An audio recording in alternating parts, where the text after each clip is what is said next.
Assalamualaikum warahmatullahi wabarakatuh. Innal hamdalillah nahmaduhu wa nasta'inuhu wa nastaghfiruhu wa natubu ilayhi wa na'udzu billahi min shururi anfusina wa sayyiati a'malina man yahdihillahu fala mudilla lahu wa man yudlil fala hadiya lahu. Ashhadu an la ilaha illallah wahdahu la syarika lahu wa ashhadu anna Muhammadan 'abduhu wa rasuluhu la nabiyya ba'dahu. Ya ayyuhalladzina amanu taqullaha haqqa tuqatih wa la tamutunna illa wa antum muslimun. Ya ayyuhan nasu taqu rabbakum alladzi khalaqakum min nafsin wahidah wa khalaqa minha zawjaha wa batha minhuma rijalan katsiran wa nisaa'a wattaqullaha alladzi tasaaluna bihi wal arham innallaha kana 'alaikum raqiba. Amma ba'd. Ibu-ibu yang dirahmati Allah Subhanahu wa taala, kita bersyukur kepada Allah atas segala nikmatnya. Allah masih memperkenankan kita untuk berada di tempat ini. Dan semoga Allah Subhanahu wa taala mudahkan kita dalam rangka menuntut ilmu. Amin Allahumma amin. Kemudian salat dan salam semoga senantiasa terlimpah curahkan kepada Nabi kita Nabi Muhammad, kepada keluarga beliau, kepada para sahabat dan mereka yang senantiasa mengikuti langkahnya dengan sebaik-baiknya ila yaumil qiyamah. Sallallahu alaihi wa ala alihi wa ashabihi ajma'in. Kita lanjutkan kembali pelajaran kita, yang kita masih bersama dengan fiqh sunnah lin nisa. Kita masih di bab thaharah. Yang kemarin terakhir kita sudah membahas mengenai sunnah-sunnah fitrah. Sunnah-sunnah fitrah. Yang mana fitrah ini adalah sifat awal penciptaan manusia yang tidak selayaknya untuk kita tinggalkan. Di antara sunnah-sunnah fitrah yang kemarin kita bahas adalah di antaranya adalah al-khitan, yang ini merupakan kewajiban bagi laki-laki dan disunnahkan bagi para wanita. Kemudian juga siwak, dan siwak ini ditekankan di antaranya ketika kita berwudu, juga sebelum mengerjakan salat, kemudian sebelum membaca Al-Quran, juga saat masuk ke dalam rumah dan tatkala hendak mengerjakan salat malam. Ini diantara sunnah-sunnah fitrah, dan nanti masih banyak lagi sunnah-sunnah yang lainnya yang belum disebutkan di sini secara lengkap. Sekarang kita masuk ke halaman 48. Ibu-ibu sekalian silakan dibuka bukunya, halaman 48, tentang adab buang hajat. Adab buang hajat.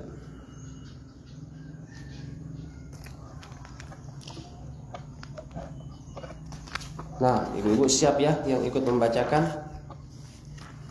Silakan dibantu untuk membacanya, biar kita sama-sama semuanya terfokus ke kitabnya, ke bukunya. Silakan, Bu.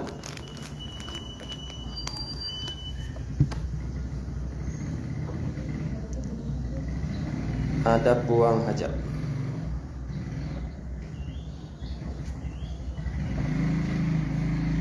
Halaman 48, silakan dimulai.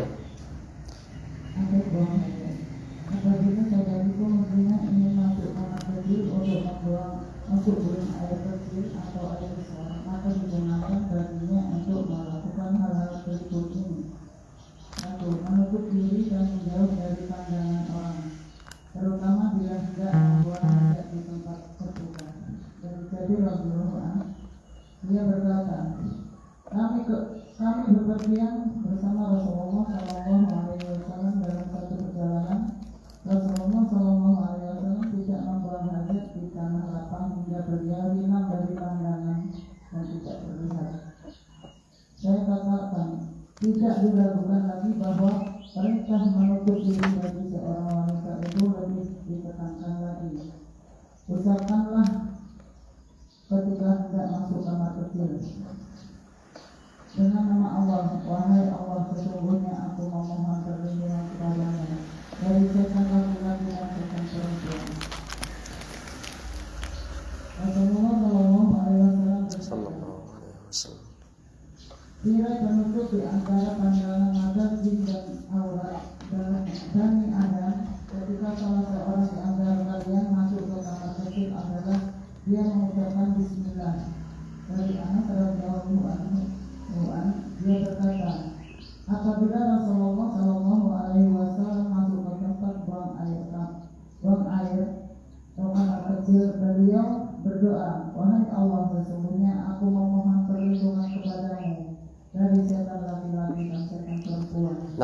cukup.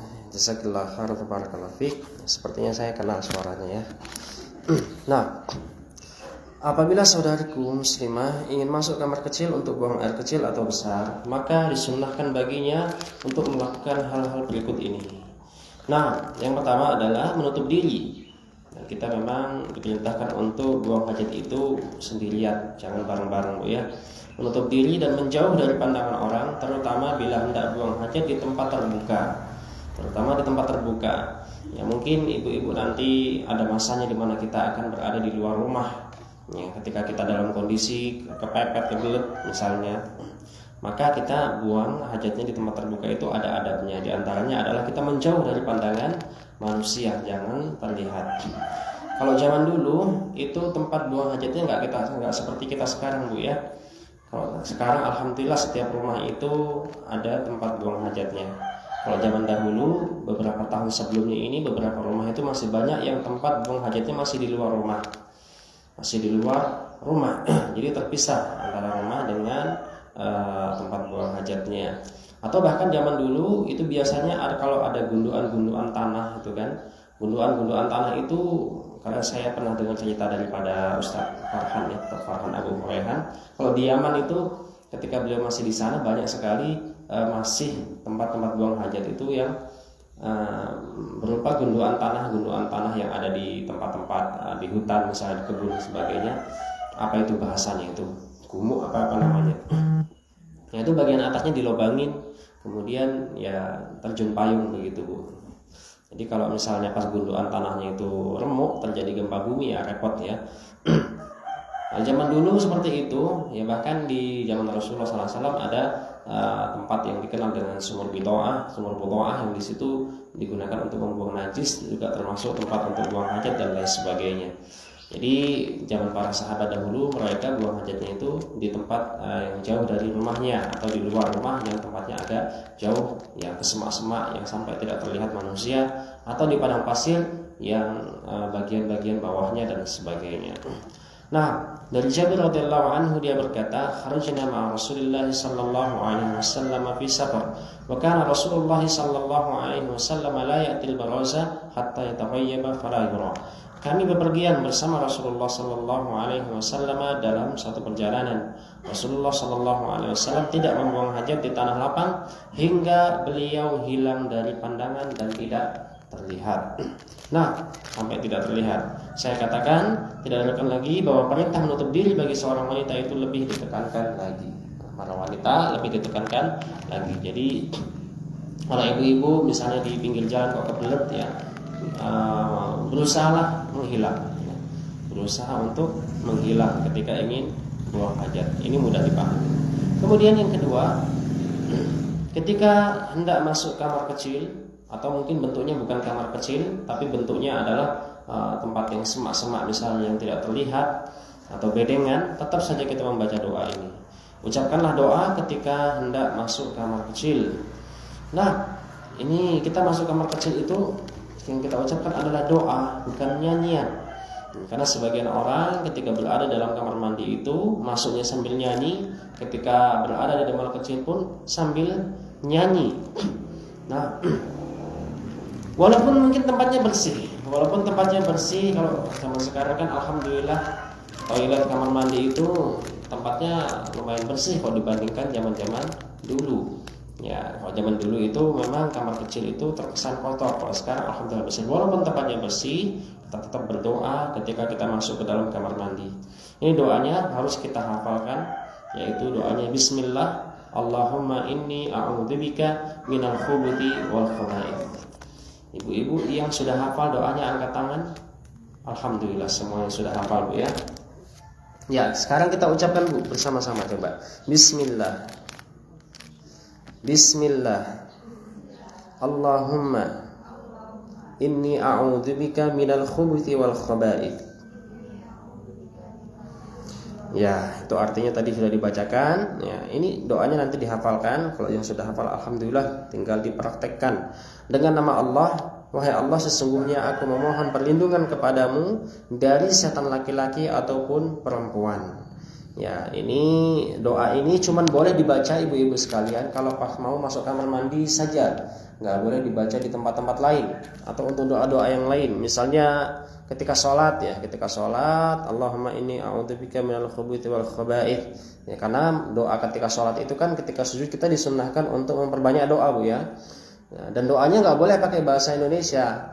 Doanya harus pakai bahasa Arab. Ya, mentang-mentang nggak ada doa yang dihafalkan dalam bahasa Arab kecuali doa ini, kemudian didoakan ke dalam sholatnya, maka ini termasuk kurang adab ya. Karena doa ini hanya untuk masuk ke dalam kamar mandi dan belum pernah didengar Rasulullah dan para sahabat mengucapkan doa ini di luar ketika mereka masuk kamar mandi. Nah, ini juga ada faidah berarti ya. Berarti setan itu ada yang laki-laki dan ada yang perempuan. Terkadang setan laki-laki itu ketika yang masuk kamar mandi adalah perempuan, kemudian sang wanita ini tidak berdoa, maka auratnya akan tersingkap dan dilihat dan dinikmati oleh para setan laki-laki. Dan akhirnya nanti setan laki-lakinya jatuh cinta sama ibu-ibu yang masuk kamar mandi tidak berdoa ketika auratnya tersingkap. Demikian juga laki-laki masuk kamar mandi nggak berdoa, bisa jadi dalam kamar mandi bersuci, tempat untuk buang najis, itu bukan dalam hadis seperti itu ya. Wattaqun nisa, wattaqud dunya, wattaqun nisa, kata Nabi sallallahu alaihi wasallam. Bertakwalah terhadap dunia dan takutlah pada para wanita. Ya, takut di sini maksudnya berhati-hatilah dengan para wanita. Fa inna awwala fitnati bani Israil kanat fin nisa, karena sesungguhnya fitnah yang paling besar menimpa Bani Israil dan pertama kali adalah para wanita. Maka para wanita anti semuanya adalah fitnah bagi laki-laki. Namun ada hadis yang mengatakan ad-dunya mata' wa khairul mata'iha al-mar'atus salihah. Dunia ini adalah perhiasan dan kenikmatan, dan sebaik-baik perhiasan dunia adalah wanita yang salihah. Maka bila tidak ingin menjadi fitnah bagi laki-laki, jadilah wanita yang Kemudian Rasulullah sallallahu alaihi wasallam bersabda, "Satru ma bain a'yunil jinni wa awrati bani Adam idza dakhala ahadukumul khala'a ay yaqula bismillah." Tirai penutup di antara pandangan mata jin dan aurat Adam ketika salah seorang di antara kalian masuk kamar kecil ada berhubungan dengan pasangan kita, itu sudah pasti aurat kita akan tersingkap. Ya, karena jarang sekali orang berhubungan kok nggak buka auratnya, itu jarang sekali ya. Pasti auratnya akan tersingkap. Maka ketika itu ya setan bersiap-siap untuk nonton, setan bersiap-siap untuk ngintip. Maka supaya kita nggak diintip sama syaitan, kita mengucapkan bismillah. Karena sesungguhnya setan itu kabur ketika kita baca bismillah. Ya, maka sebelum masuk kamar mandi ucapkan dulu bismillah. Allahumma inni a'udzubika minal khubuthi wal khaba'ith. Nah, dan ini catatannya, ada catatan di sini, kita hendaknya berlindung hanya kepada Allah Subhanahu wa taala. Karena haram, merupakan kesyirikan ketika kita berlindung kepada selain Allah. Ya, misalnya ibu-ibu di hutan lagi nerbas misalnya kok kebelet pipis, ya, kemudian menjauh dari teman-temannya pengen pipis, ya. Karena tempatnya kok kelihatan angker, kemudian ibu-ibu ya, memohon perlindungan dari jin penunggu tempat tersebut. Mbah, saya numpang pipis di sini, Mbah. Pak D, saya numpang pipis di sini, Pak D. Nah, misalnya seperti itu. Tidak boleh. Kita hanya boleh berlindung kepada Allah Subhanahu wa taala. Kalau sekarang kan banyak sekali mitos-mitos yang merupakan kesyirikan ya. Nggak boleh lewat kuburan ini, kecuali harus ngetin. Kalau nggak ngetin nanti kamu akan celaka dan sebagainya. Ya, akhirnya ngetin, minta permisi sama mbahnya penunggu kuburannya. Padahal harusnya kita hanya berlindung kepada Allah Subhanahu wa taala. Lewat kuburan kita harusnya mengucapkan salam. Assalamualaikum ahlad diyar minal muslimin wal mu'minin wa inna insyaallah bikum lahiqun, nas'alullaha lana wa lakum al-afiyah dan sebagainya. Nah, dari Anas bin Malik radhiyallahu anhu dia berkata, "Kana Nabi sallallahu alaihi wasallam idza dakhala al-khala'a qala Allahumma inni a'udzubika minal khubuthi wal khaba'ith." Tadi sudah disampaikan. Ya, silakan dilanjut nomor 3 sampai dengan nomor 5. Silakan Ibu.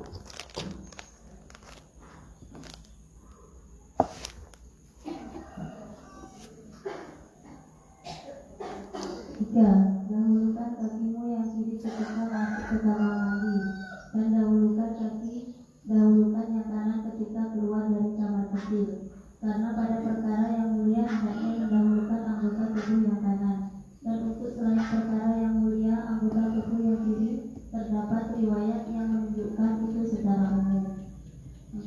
apabila engkau keluar dari kamar kecil, ucapkanlah Ghufranaka, aku memohon ampunanmu. Ini berdasarkan hadis Aisyah radhiyallahu anha, dia berkata, Nabi Shallallahu Alaihi Wasallam itu apabila beliau keluar dari kamar kecil, beliau mengucapkan Ghufranaka, aku memohon ampunanmu. 5. Jangan menghadap kiblat dan jangan pula membelakanginya ketika buang air kecil. Ini berdasarkan hadis Abu Ayyub Al-Ansari radhiyallahu anhu dari Nabi Shallallahu Alaihi Wasallam. Apabila kalian buang hajat, maka janganlah kalian menghadap kiblat dan jangan pula membelakanginya, akan tetapi menghadaplah ke arah lainnya.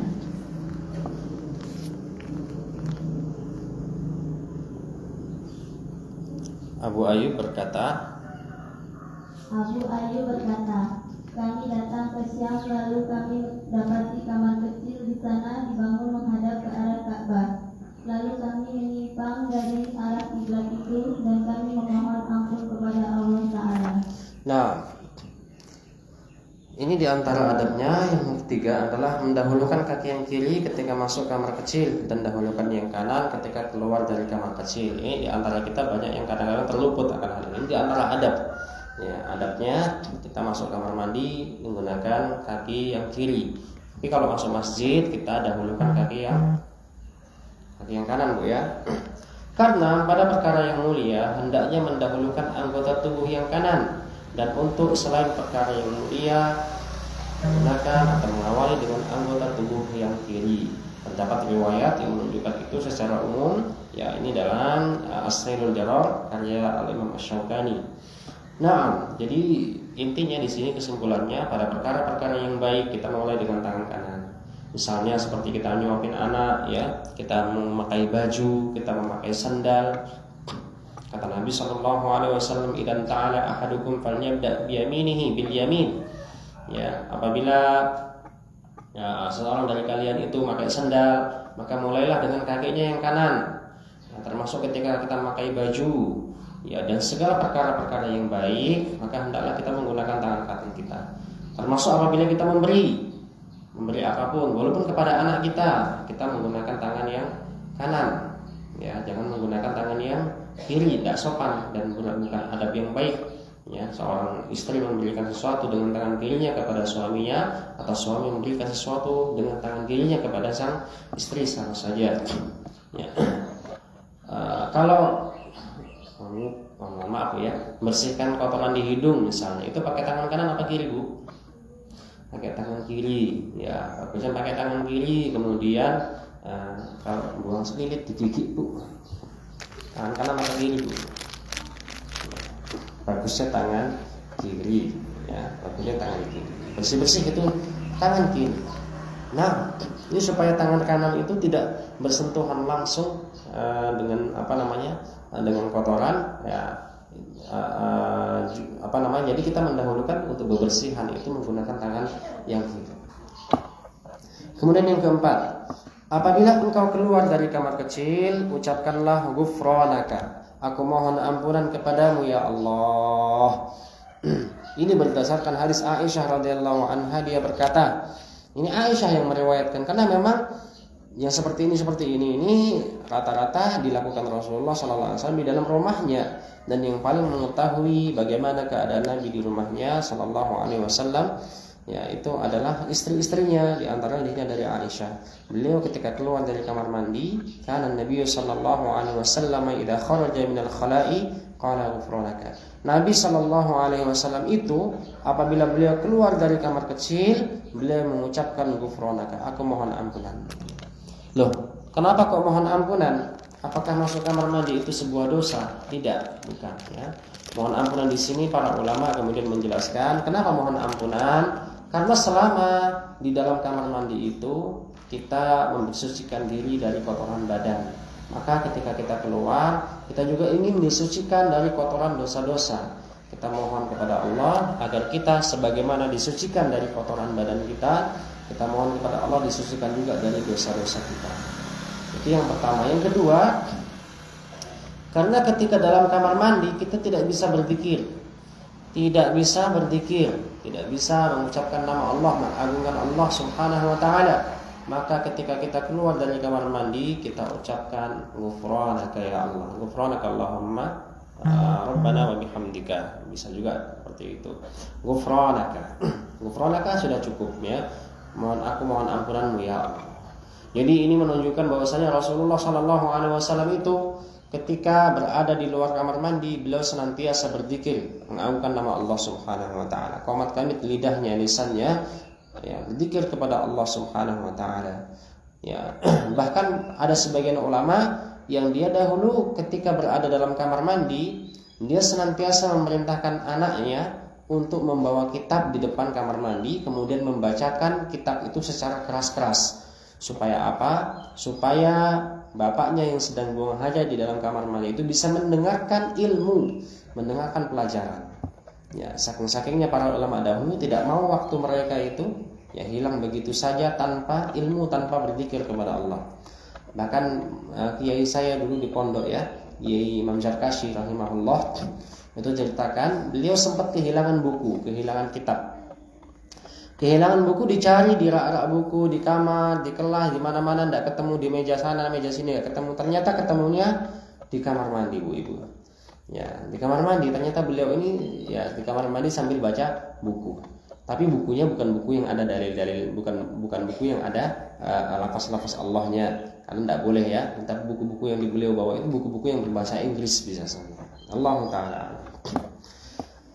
Kemudian yang kelima, jangan menghadap kiblat dan jangan pula membelakanginya ketika buang air. Ya, jangan menghadap kiblat dan jangan pula membelakanginya. Ini Ibu sekalian, terutama ditekankan ketika berada di luar gedung. Karena kalau misalnya di dalam gedung nanti ada dalil tersendiri yang menjelaskan bahwasanya Rasulullah Shallallahu Alaihi Wasallam pernah buang hajat membelakangi kiblat.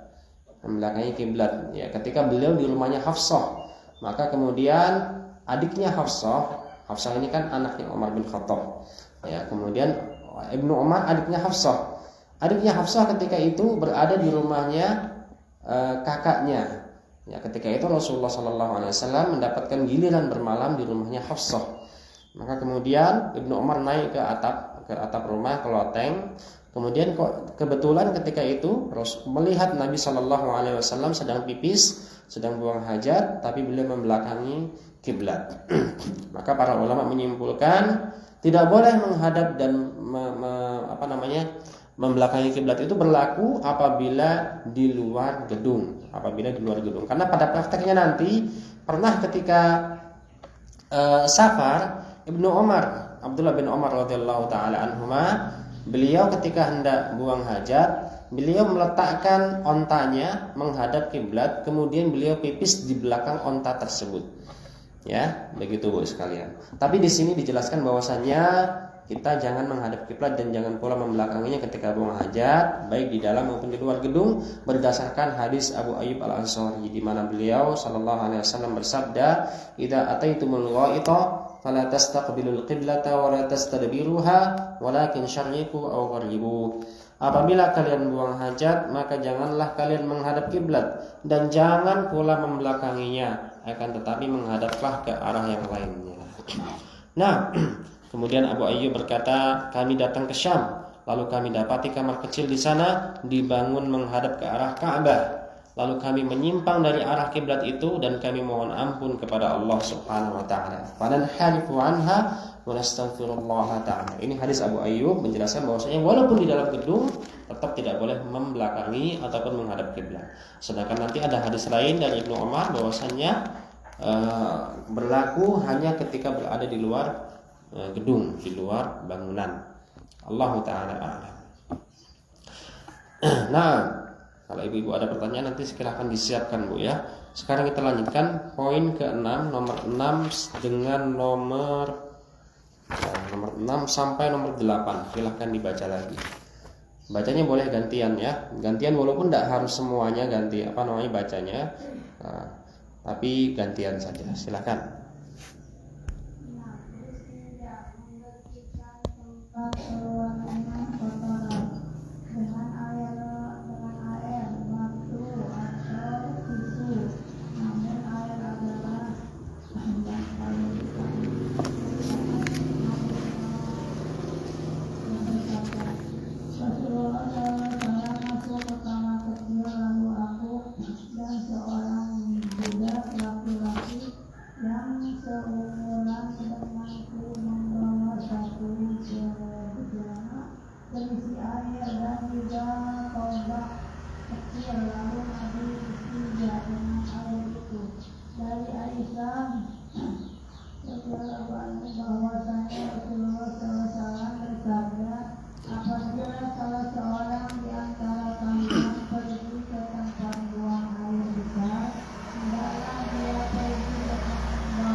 Jazakallahu khairan wa barakallahu fi. Nomor 6, ada buang hajat yang berikutnya. Beristinja atau membersihkan tempat keluarnya kotoran dengan air, batu atau tisu. Jadi boleh kita menggunakan air, pada asalnya alat bersuci itu adalah air. Tapi boleh juga menggunakan batu karena beberapa kali dipraktekkan oleh Nabi dan para sahabat. Dan yang kalau sekarang ini kita dimudahkan dengan adanya tisu. Ya, jadi boleh juga dengan menggunakan tisu. Namun air adalah yang paling utama. Nah, dari Anas bin Malik radhiyallahu anhu dia berkata, "Kana Rasulullah sallallahu alaihi wasallam yadkhulul khala'a fa ahmilu ana wa ghulamun nahwi idawatan min ma'in wa anazatan fa yastanji bil ma'." Rasulullah sallallahu alaihi wasallam masuk ke kamar kecil. Lalu aku dan seorang budak laki-laki yang seumuran denganku membawakan satu bejana yang berisi air, ya, dan juga tombak kecil. Lalu Nabi beristinja dengan air tersebut. Nah, ini diperbolehkannya kita membantu seseorang untuk buang hajat, ya. Di sini diantaranya Anas bin Malik membawakan air untuk Nabi Shallallahu Alaihi Wasallam yang digunakan nanti untuk bersuci dari kotoran ketika beliau buang hajatnya. Nah, wa anazatan, ini kok Rasulullah SAW bawa tombak? Kenapa kira-kira ibu-ibu sekalian kok Rasulullah SAW bawa tombak? Tombak ini ketika itu digunakan sebagai tanda bahwasanya di tempat tersebut ada orang yang sedang buang hajat. Maka janganlah mendekat ke tempat tersebut. Ya, itu artinya tombak itu sebagai tanda bahwasanya ketika itu ada orang yang sedang buang hajat. Sekarang kita dikunci, biasanya pintunya ditutup, ya, ditutup pintunya dan dikunci, ibu-ibu sekalian. Kalau ada di tempat umum, buang hajat di tempat umum, maka pintunya dikunci. Dari Aisyah radhiyallahu taala anha, ibu-ibu sekalian, kalau nanti ada tulisan yang seperti ini bentuknya, kalau dia laki-laki, maka ibu-ibu bacanya radhiyallahu anhu. Anhu kalau laki-laki, misalnya yang di atasnya itu Bu dari Anas bin Malik radhiyallahu anhu. Kalau yang di bawah Aisyah karena dia perempuan maka menggunakan dhamir ha radhiyallahu anha. Kalau laki-laki apa tadi Bu? Radhiyallahu anhu. Kalau perempuan radhiyallahu anha. Begitu Bu ya. Bahwasanya Rasulullah sallallahu alaihi wasallam bersabda, "Idza dhahaba ahadukum ilal gha'it falyadhhab ma'ahu bi thalathati ahjarin falyastatib biha fa innaha tujzi'u anhu." Apabila salah seorang di antara kalian pergi ke tempat buang air besar, hendaklah dia pergi dengan membawa 3 batu. Ya. Kalau sekarang kita repot Bu ya nyari-nyari batu seperti itu, ya. Alhamdulillah kita dimudahkan dengan adanya tisu, boleh. Dan hendaklah dia bersuci dengannya karena itu sudah mencukupinya. Ya, 3 kali usapan, jangan ragu Bu. Kalau udah diusap 3 kali dan kira-kiranya sudah bersih, ya sudah, yakinlah itu insya Allah sudah cukup untuk menjadikan bukti kita sudah bersuci. Ya, jangan ragu-ragu ibu-ibu sekalian. Kalau memang 3 kali masih belum bersih, tambahkan jadinya 5 kali. Ya. Kata Nabi Shallallahu Alaihi Wasallam, "Man istajmara falyutir." Barang siapa yang beristijmar dengan menggunakan batu dan semisalnya, maka hendaklah dia mengganjilkan 1 kali atau 3 kali atau 5 kali atau 7 kali, dan jangan ragu-ragu ibu-ibu sekalian. Ya, mosok coba kok pakai tisu apa bersih apa enggak? Insya Allah bersih karena itu memang diperbolehkan. Saya pernah mendengarkan sendiri fatwa dari Syekh Saleh bin Fauzan Al-Fauzan, maka beliau menjelaskan di situ kedudukan tisu pada saat sekarang ini kedudukannya sama dengan batu. Kalau di Indonesia alhamdulillah toilet, kamar mandi, tempat-tempat umum selalu ada disediakan air. Tapi kalau ibu-ibu nanti pergi ke luar negeri, ya di pesawat misalnya atau di tempat-tempat di luar negeri sana Bu, jarang sekali ada air di dalam klosetnya. Ya, fungsi air cuma untuk menyiram kotorannya saja, tapi untuk bersuci biasanya cuma disediakan tisu-tisu saja. Ya, maka jangan ragu, gunakan tisu tersebut, insya Allah tidak ada masalah. Ya. Tapi kalau kita mau menggabungkan antara air dengan tisu, maka atau air dengan batu, maka itu adalah hal yang bagus. Ya, itu adalah hal yang yang bagus. Kata Syekh Ali Bassam dalam kitabnya Tawadhihul Ahkam min Bulughil Maram, beliau menjelaskan fa idza jama'a rajulun bainal ma'i wal hajari wal awraqi fa hada afdal, kata beliau. Ya, apabila seseorang itu menggabungkan bersuci dengan menggunakan batu, jadi pakai batu dulu kemudian dikasih air. Ya, itu lebih bagus karena ini menghindarkan tangan kita untuk bersentuhan langsung dengan najis. Ya, menghindarkan tangan kita bersentuhan dengan najis secara langsung. Nah, menggunakan kertas yang kering atau tisu untuk istinja itu kedudukannya sama sebagaimana menggunakan batu. Akan tetapi yang paling utama adalah menggunakan air. Meskipun Imam Malik meriwayatkan pada kitab Al-Muwatta'nya dengan sanad yang sahih dari Sa'id ibn Musayyab bahwasanya dia ditanyai tentang istinja dengan air saat buang air besar. Lalu Sa'id menjawab, itu adalah istinja bagi wanita. Maksudnya di sini bahwasanya wanita itu memang ketika beristinja, ya, paling afdolnya adalah menggunakan air. Ya, mohon maaf ya, karena berbeda antara wanita dan laki-laki. Kalau laki-laki pakai batu mudah, Bu, ya. Tapi kalau perempuan, mohon maaf, buang air kecil kemudian menggunakan batu mungkin agak sulit ya, tapi menggunakan air yang lebih mudahnya. Kecuali kalau pas kepepet banget, ya, kalau kata pendapat dari Imam Malik dalam Al-Muwatta ini, ya kepepet banget, ya, tetap kita berusaha menggunakan air. Kalau nggak dapat ya sudah, menggunakan apa yang ada kita gunakan untuk beristinja. Kemudian yang ketujuh, janganlah beristinja dengan tulang dan kotoran binatang yang sudah kering. Ya, dengan tulang ataupun kotoran binatang yang sudah kering. Ini di antara adab. Kenapa kita nggak boleh istinja dengan tulang, Bu? Karena ibu-ibu sudah tahu ya, tulang itu adalah makanan saudara kita dari golongan jin. Nah, ya, ini adalah kurang adab ya. Nanti kasihan jinnya, mau dimakan kok ada bekas kotoran kita ya. Kemudian kotoran binatang kenapa nggak boleh? Ya, karena itu adalah najis. Ya, apalagi kotoran binatang yang tidak halal dimakan dagingnya. Nah, larangan ini berdasarkan hadis Jabir, nah Rasulullah sallallahu alaihi wasallam ayutamassaha bi'almin atau biba'rin. Nabi sallallahu alaihi wasallam melarang beristinja dengan tulang ataupun kotoran hewan.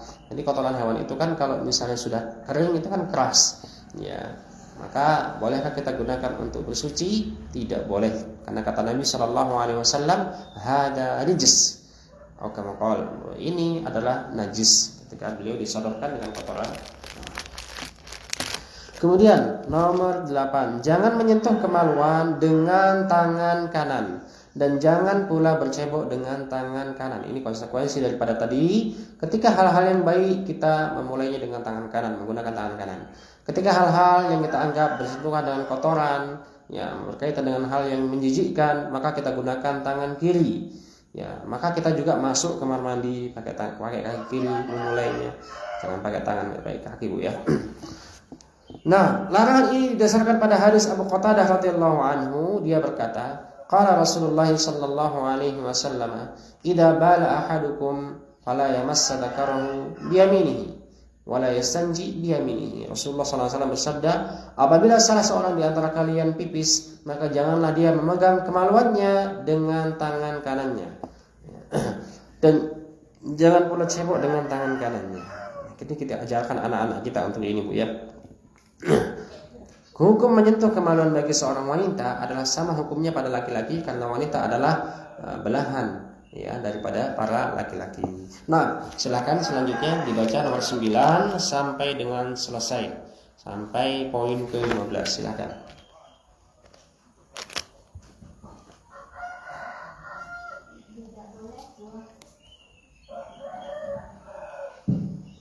Tidak boleh buang hajat di jalan yang biasa dilalui manusia atau di tempat berteduh mereka.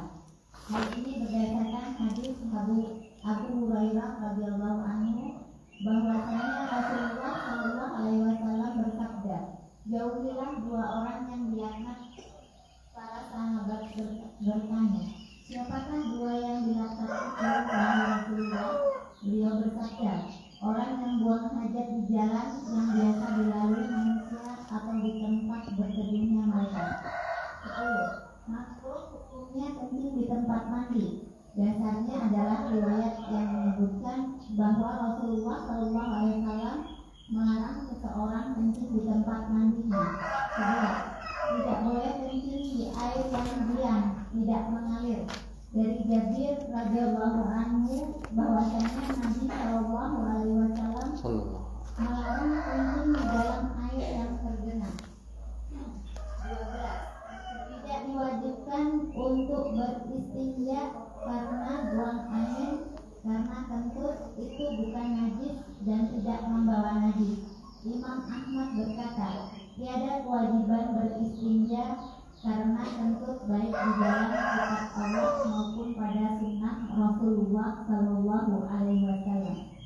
Jangan membawa 13. Jangan membawa apapun yang di dalamnya terdapat zikir mengingat Allah ketika engkau sedang buang air. Allah Subhanahu wa taala berfirman, dan barang siapa mengagungkan syiar-syiar Allah, maka sesungguhnya itu timbul dari ketakwaan hati. Al-Hajj 22:32. 14. Jangan berbicara sepatah kata pun manakala engkau sedang buang hajat, sekalipun menjawab salam. 15. Disunnahkan untuk mencari tempat yang gembur ketika kencing dan tidak kencing di tempat yang keras, sebagai bentuk kehati-hatian diri dari terpanculnya najis ke tubuh. Nah, jazakallahu khairan wa barakallahu fi. Yang kesembilan, ada buang hajat yang kesembilan. Tidak boleh buang hajat di jalan yang biasa dilalui manusia atau di tempat berteduh mereka. Ini saya rasa tidak ada ibu-ibu yang seperti ini, Bu ya. Tapi kalau laki-laki biasanya ada juga ya. Misalnya di bawah jembatan atau di pinggir kali dan sebagainya, yang kali itu berpotensi dilewatin banyak orang. Maka yang seperti ini tidak diperbolehkan. Hendaklah kita menjauh dari manusia dan jangan buang hajat atau pipis di tempat berteduh. Ada pohon yang rindang, pohon ini biasanya dipakai untuk berteduh. Kita pipisin, akhirnya orang yang berteduh di situ nanti kok bau pesing dan sebagainya, tidak nyaman. Ya, makanya seperti ini tidak diperbolehkan. Dan ini termasuk tempat-tempat yang orang buang hajat di situ akan dilaknat. Ya, di jalan, di tengah jalan misalnya, atau di tempat-tempat berteduh. Nah, hal ini berdasarkan hadis dari Abu Hurairah radhiyallahu taala anhu, anna Rasulullah sallallahu alaihi wasallam qala, ittaqul la'inain. Qalu wa man la'inani ya Rasulullah? Qala alladhi yatakhalla fi tariqin nasi aw dhillihim. Bahwasanya Rasulullah sallallahu alaihi wasallam bersabda, jauhilah dua orang yang dilaknat. Para sahabat bertanya, siapakah dua yang dilaknat itu wahai Rasulullah? Beliau menjawab, orang yang buang hajat di jalan yang biasa dilalui manusia atau di tempat berteduhnya mereka. Kemudian yang ke-10, jadi kita ajarin anak-anak kita juga, Bu ya. Anak-anak kita kalau bisa sebisa mungkin ya memang harus kita ajarkan mereka jangan buang hajat atau pipis di tempat sembarangan, terutama di tengah-tengah jalan yang biasa dilalui orang, atau di tempat istirahat, tempat berteduh dan lain sebagainya. Tempat biasa orang duduk-duduk di situ, tempat orang kumpul-kumpul di situ, dikencingin ya. Makanya seperti ini tidak diperbolehkan. Kemudian makruh hukumnya pipis di tempat mandi. Dasarnya adalah riwayat yang menyebutkan bahwa Rasulullah SAW melarang seorang kencing di tempat mandinya. Walaupun mungkin bak mandinya itu, ya jadi ada air, yang penampungan airnya itu tuh besar, ya kemudian mentang-mentang kalau udah 2 kulah nanti nggak berubah warna, bau dan rasanya dipipisin di situ, maka ini tempat yang dilarang untuk kita pipis di situnya. Ini berdasarkan hadis dari Imam An-Nasai dan Abu Dawud dengan sanad yang sahih. Kemudian yang ke-11, tidak boleh pipis di air yang diam yang tidak mengalir. Dari Jabir radhiyallahu anhu bahwasanya Nabi sallallahu alaihi wasallam melarang kencing di dalam air yang tergenang. Kata Nabi sallallahu alaihi wasallam dari Jabir radhiyallahu taala anhu, naha Rasulullah sallallahu alaihi wasallam ya la yabullanna ahadukum fil ma'ir raqid, kama qala sallallahu alaihi wasallam, janganlah seseorang di antara kalian pipis di air yang tergenang. Karena air yang tergenang itu penting bisa jadi minuman dari hewan-hewan, kita pipisin kan kasihan, Bu, nanti hewannya pingsan ya. Hewannya pingsan karena mohon maaf, air kencing manusia itu mengandung zat yang apabila ditempelkan di pohon secara dalam waktu yang lama. Kalau ibu-ibu nggak percaya, mungkin ibu-ibu bisa pipis di pohon. Ya, pohonnya itu seminggu dipipisin, nanti lama-lama akan kering bu pohonnya. Ya, karena mengandung amoniak ya, mengandung racun di situ. Subhanallah. Kemudian yang ke-12, tidak diwajibkan untuk beristinja karena buang angin. Alhamdulillah. Karena kentut itu bukan najis bu, dan tidak membawa najis. Ini diantara kasih sayang Allah Subhanahu wa taala. Enggak kebayang kalau seandainya kita setiap kali habis buang angin terus disuruh basuh itu ya. Repot bu ya. Alhamdulillah, jadi tidak najis. Tidak najis walaupun bau bagaimanapun insyaallah tidak najis. Karena di antara kita ada yang kalau kentut sehari itu sampai berapa ribu kali bu ya. Nah, Imam Ahmad rahimahullahu taala berkata, tidak berkewajiban beristinja karena kentut baik di dalam kitab Allah maupun sunnah Rasulullah sallallahu alaihi wasallam. Kemudian nomor 13, jangan membawa apapun yang di dalamnya terdapat zikir mengingat Allah ketika engkau sedang buang air. Membawa lafaz Allah atau mungkin baju yang bertuliskan bismillah, tuliskan la ilaha illallah, atau bertuliskan apa ya, kalimat syahadat dan sebagainya. Kadang-kadang orang pengen meninggikan kalimat Allah, ya, membuat topi yang topinya itu bertuliskan la ilaha illallah Muhammadun Rasulullah. Dia ingin menjunjung tinggi lafaz Allah, akan tetapi dia menghinakannya ketika dia masuk ke dalam kamar mandi. Topinya dibawa, bajunya dipakai. Atau biasanya ibu-ibu punya kalung bu ya, yang kalung ini tadi ada lafaz Allahnya. Maka kalau ibu-ibu punya kalung yang ada lafaz Allahnya seperti itu, dilepas kalungnya bu, ditaruh di luar. Ya, taruh di luar ini maksudnya ya ditaruh di tempat yang aman ya, disuruh jagain temennya atau sebagainya. Kalau dilepas gitu aja nanti hilang bu.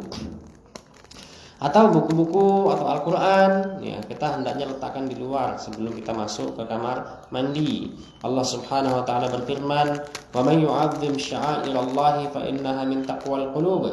Barang siapa yang mengagungkan syiar-syiar Allah, maka sesungguhnya itu timbul dari ketakwaan hati. Ini bukti kita bertakwa, kita mengagungkan nama Allah, tidak membawanya ke tempat yang buruk, ke tempat yang kotor. Nah, kemudian yang ke-14, jangan berbicara sepatah kata pun manakala engkau sedang buang hajat, sekalipun menjawab salam. Assalamualaikum. Ya, ada tamu masuk mau ke rumah, ibu-ibu dalam kamar mandi, gimana caranya? Ya. Kasih kode kalau ibu-ibu sedang di kamar mandi, Bu. Kasih kode. Ya. Atau kalau misalnya di tempat umum, ibu-ibu lagi di masjid misalnya, ya, di dalam kamar mandi ditanyain, "Mbak, ya, kayak mau sing nggawa pecel lele iki mau sapa yo?" Ya, ibu-ibu lagi di kamar mandi enggak usah dijawab, Bu. Walaupun ada orang yang salam assalamualaikum, ibu-ibu dalam kamar mandi jangan dijawab. Ya, atau kalau misalnya ada orang yang mau ngecek di kamar mandinya kosong apa enggak, tok tok tok tok, ada orangnya enggak, ya ada, ya enggak usah dijawab seperti itu, enggak apa-apa, tapi dikasih kode, Bu.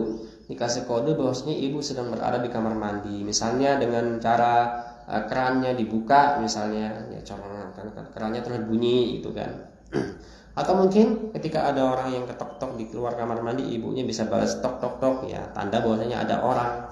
Dan orang yang berada di luar harus paham kalau kita dikasih kode kok air kerannya dibunyikan, dihidupkan, kemudian nanti dia ngetok-ngetok pintu, berarti itu memang benar-benar ada orangnya, nggak usah ditanya lagi.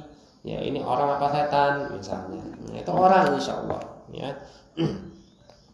Nah, yang nomor 15, disunnahkan untuk mencari tempat yang gembur ketika kencing dan tidak kencing di tempat yang keras sebagai bentuk kehati-hatian diri dari terpantulnya najis ke tubuh. Ini kita harus berhati-hati, jangan sampai ketika kita pipis itu ya percikannya mengenai tubuh kita atau mengenai pakaian kita yang terluput untuk kita sucikan, terluput untuk kita bersihkan, kemudian kita gunakan untuk sholat. Maka yang seperti ini bisa menyebabkan adab kubur. Ya, adab kubur. Karena mayoritas adab kubur itu berasal dari air kencing, ibu-ibu sekalian. Pernah suatu hari Rasulullah Shallallahu Alaihi Wasallam berjalan bersama beberapa orang sahabatnya. Kemudian beliau melihat dua kuburan, maka beliau bertanya, ya, kubur man hada? Kubur siapa ini? Maka para sahabat menjawab, fulan wa fulan, ini kuburannya fulan dan fulan ya Rasulullah. Kemudian beliau sallallahu alaihi wasallam mengabarkan, innahuma la yu'adzaban. Sesungguhnya mereka berdua sedang diadab sekarang ini. Wa ma yu'adzabani min kabir. Ya, dan mereka diadab bukan karena dosa besar, bukan karena berbuat syirik, bukan karena berbuat sihir, bukan karena berbuat mencuri ataupun berzina, bukan. Amma ahaduhuma fakana yamshi bin namimah. Sedangkan salah seorang di antaranya, yang satunya itu suka sekali menyebarkan adu domba dan dusta. Suka mengadu domba. Ya, hati-hati ibu-ibu sekalian yang suka nyebarin isu. Weh, kayak mau aku kurang ngomong kok sampean ki jarene ngene-ngene lho Bu lho. Aku kok melok panas Bu, nak sampean krungu sampean yo panas Bu. Ya, dan sebagainya. Ya, nanti pergi ke yang satunya, oh sebule iki dek iki ngene-ngene dan sebagainya. Akhirnya terjadilah perseteruan, kebencian, ya adu domba dan sebagainya. Orang yang suka menyebarkan seperti itu, maka dia orang yang terancam dengan adanya adab kubur. Maka ibu-ibu hati-hati, jangan sampai dengar berita apa, walaupun beritanya benar, kalau berpotensi bikin gaduh, bikin rusak, bikin perpecahan, maka hendaklah ditahan lisan kita. Tahan lisan kita, jangan gatal untuk segera pengen ngabarin ke orang lain. Ya, kalau itu berpotensi untuk membuat kegaduhan. Kalau beritanya benar dan berpotensi untuk menimbulkan rasa cinta, rasa bahagia, rasa senang, ukhuwah, ikatan ukhuwah, maka bagus untuk disebarkan. Ya. Baik itu lewat secara langsung lewat lisan, ataupun mungkin lewat tulisan, lewat Facebook, lewat WhatsApp, lewat status dan sebagainya. Tidak semua hal yang kita dengar itu harus diberitahukan. Kafa bil mar'i kadiban ayuhadditsa bikulli ma sami'a. Cukuplah seseorang itu dikatakan sebagai pendusta kalau dia suka menceritakan segala sesuatu yang dia dengar. Ya, maka hati-hati, ini bisa menyebabkan adab kubur.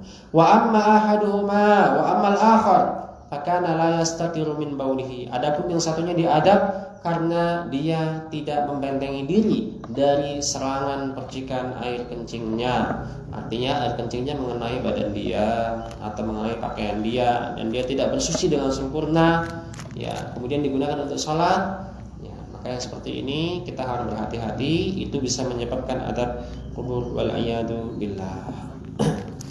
Nah,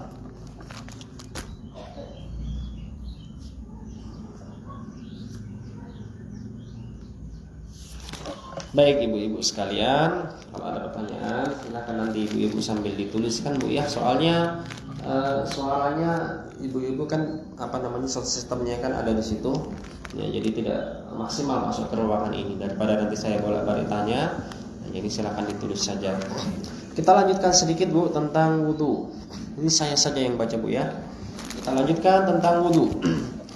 Wudu adalah menghilangkan hadas kecil untuk sholat dan lainnya. Nabi sallallahu alaihi wasallam bersabda, "La yaqbalullahu salata ahadikum idza ahdatha hatta yatawaddaa." Allah tidak menerima salat seorang di antara kalian ketika berhadas sampai dia berwudu. Berarti kesimpulannya wudu itu hukumnya apa, Bu? Wudu hukumnya bisa wajib apabila kita akan sholat wajib, bisa juga hukumnya sunnah kalau kita mau sunnah dan atau ingin kita senantiasa berada di atas kesucian. Dan ini banyak sekali hikmah dan keutamaan daripada wudu. Di antaranya Nabi alaihi salatu wassalam mengabarkan, inna ummati ya'tuna yaumal qiyamati ghurran muhajjalina min atharil wudu. Sesungguhnya umatku nanti akan datang di hari kiamat, ya, dan mereka memiliki cahaya-cahaya putih di tubuh mereka. Disebabkan karena apa? Disebabkan karena bekas air wudhu mereka. Jadi kita nanti akan mudah dikenali. Wah, itu umatnya siapa ya yang bercahaya? Itu adalah umatnya Muhammad. Ya, berbeda dengan umat-umat nabi-nabi yang lain. Kita ini diutamakan Allah dengan adanya cahaya-cahaya nanti di hari kiamat. Ya, Quran fajjalina min atharil wudhu, dari bekas wudhu kita. Faman istata'a minkum ayyutira tahjilahu falyaf'al. Maka barang siapa di antara kalian bisa sekiranya memperpanjang cahayanya, maka lakukanlah. Maksudnya adalah, ya misalnya kita memperpanjang cahaya kita itu, kalau kita biasanya membasuh tangan itu sampai siku, ya maka kita panjangkan sedikit, ya kita lebihkan sedikit boleh ibu-ibu sekalian. Yang penting batas maksimalnya jangan sampai ke bahu, ya jangan sampai ke bahu, ya. Nah, itu di antara keutamaannya. Kemudian Nabi SAW juga bersabda, man tawadda'a nahwa wudu'i hada thumma shalla raka'ataini ghufira lahu ma taqaddama min dhanbihi aw kama qala sallallahu alaihi wasallam.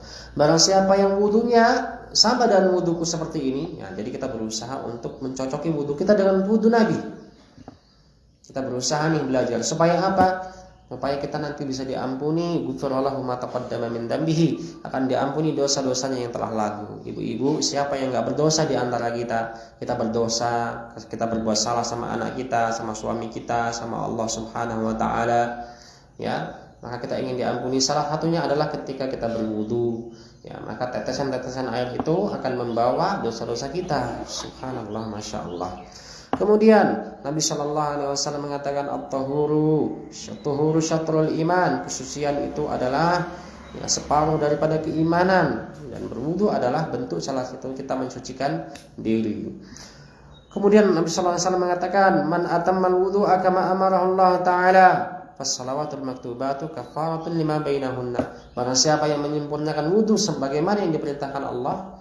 Jadi perintah wudu itu ada dalam Al-Quran. Nanti kita baca sama-sama ayatnya. Ya. Maka salat maktubatnya, salat wajibnya setelah dia berwudu akan menjadi kafarat, penghapus dosa-dosa yang di antara salat yang lainnya. Nah, ibu-ibu sekalian, kita lanjutkan cara berwudu.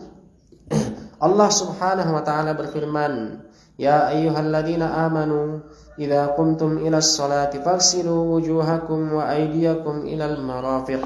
Wamsahu biru'usikum wa arjulakum ilal ka'bayn. Nah, ini Allah yang perintahkan secara langsung untuk berwudu.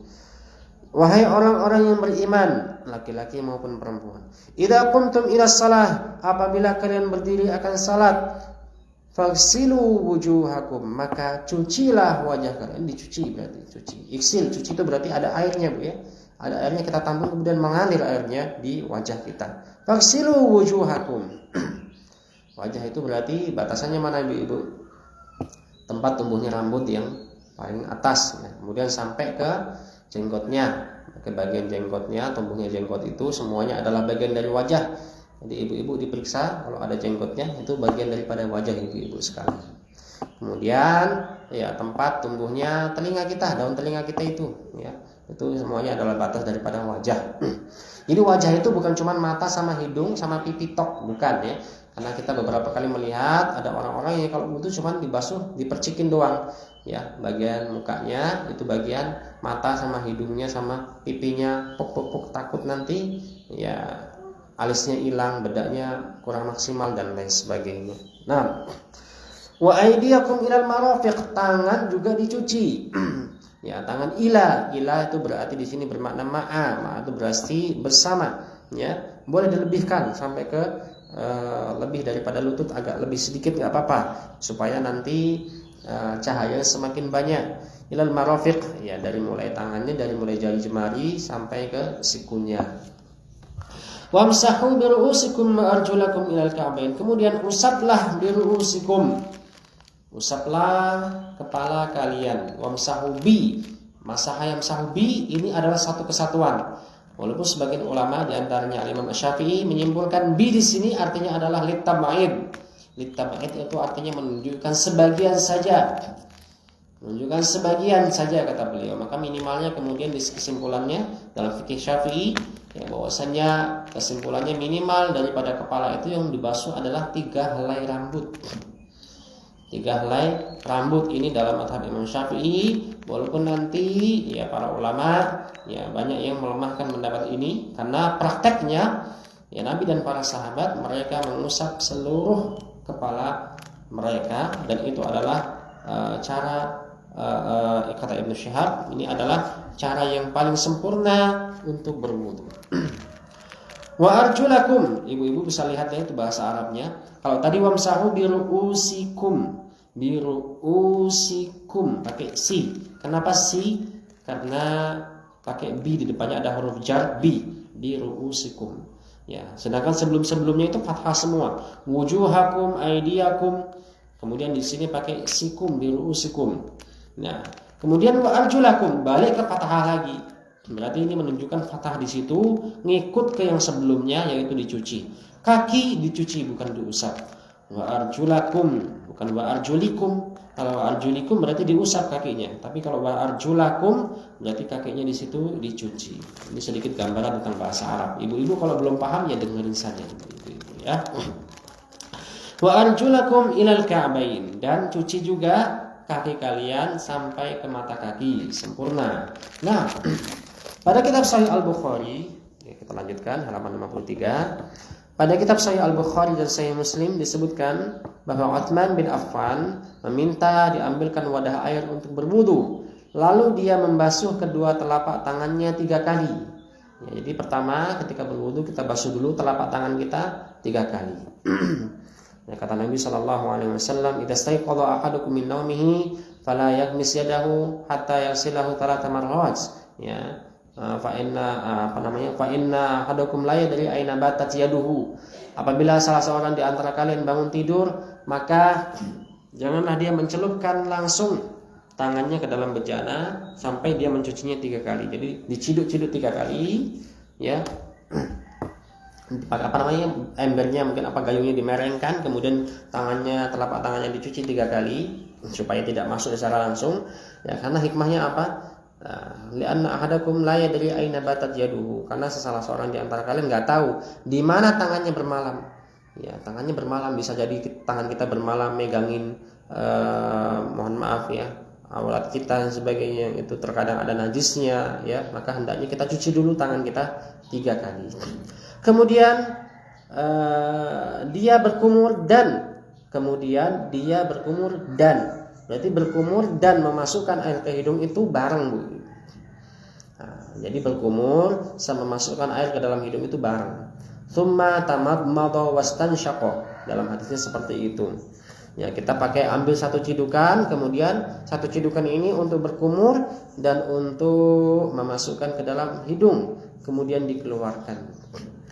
Lalu dia membasuh wajahnya 3 kali. Wajahnya dibasuh sebanyak 3 kali. Selanjutnya dia membasuh tangan kanannya sampai siku 3 kali. Nah, ini tangan kanan dibasuh dulu 3 kali, ibu-ibu sekalian. Nanti untuk praktek wudunya bisa dicontohkan sama salah satu ibu-ibu yang ada di sini.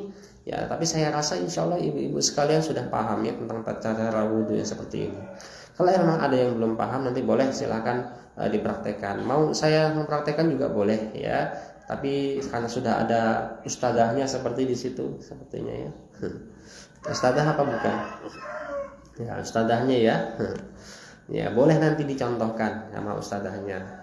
Ustadzah siapa sih? Nah. Ya, sama-sama belajar ya, sama-sama. Lalu dia membasuh wajahnya 3 kali, kemudian tangan kanannya sampai siku 3 kali. Jadi tangan kanannya dibasuh dulu sampai siku 3 kali, bukan zigzag, Bu ya. Kita kadang-kadang ada yang zigzag ya, tangan kanan 1 kali, kemudian tangan kiri 1 kali, balik ke tangan kanan lagi 1 kali, tangan kiri lagi 1 kali, balik lagi bukan seperti itu. Maksudnya tangan kanan dibasuh 3 kali sampai selesai, kemudian tangan kiri dibasuh 3 kali sampai selesai. Kemudian dia mengusap kepalanya. Ya, mengusap kepalanya ya, dimulai dari ubun-ubunnya, kemudian ditarik ke belakang sampai tumbuhnya rambut yang paling belakang ya. Kemudian baru dibalikkan lagi. Berikutnya dia membasuh kaki kanannya. Ya, tadi kita gabungkan ya, untuk kepala dengan telinga. Kepala dengan telinga itu ngambil airnya 1 kali. Ya, ngambil airnya 1 kali untuk kepala, kemudian sisanya untuk telinga. Berikutnya dia membasuh kaki kanannya sampai mata kaki 3 kali, lalu membasuh kaki kirinya seperti itu juga. Kemudian berkata, aku melihat Rasulullah SAW berwudu seperti wuduku ini. Kemudian beliau bersabda, man tawadda'a nahwa wudu'i hada thumma qama rak'ataini thumma qama faraka'a rak'ataini la yuhadditsu fihi ma nafsah ghufira lahu ma taqaddama min dhanbihi. Barang siapa yang berwudu seperti wuduku ini, kemudian dia bangkit mengerjakan sholat 2 rakaat, tidak berbicara kepada dirinya sendiri pada 2 rakaat itu, pasti akan diampuni dosanya yang telah lalu. Masya Allah. Ibnu Syihab rahimahullah mengatakan, para ulama kita berkata, wudu ini adalah wudu yang paling sempurna yang dilakukan oleh seseorang ketika hendak sholat. Ini adalah wudu yang paling sempurna. Masya Allah. Orang-orang Syiah, ibu sekalian, benci dengan cara wudu yang seperti ini. Ya, karena wudu ini Cara wudhu yang seperti ini diriwayatkan oleh sahabat yang mulia Utsman bin Affan radhiyallahu anhu. Dan orang-orang Syiah mengkafirkan Utsman. Mereka tidak suka dengan wudhu yang seperti ini. Nah, kita lanjutkan sedikit saja.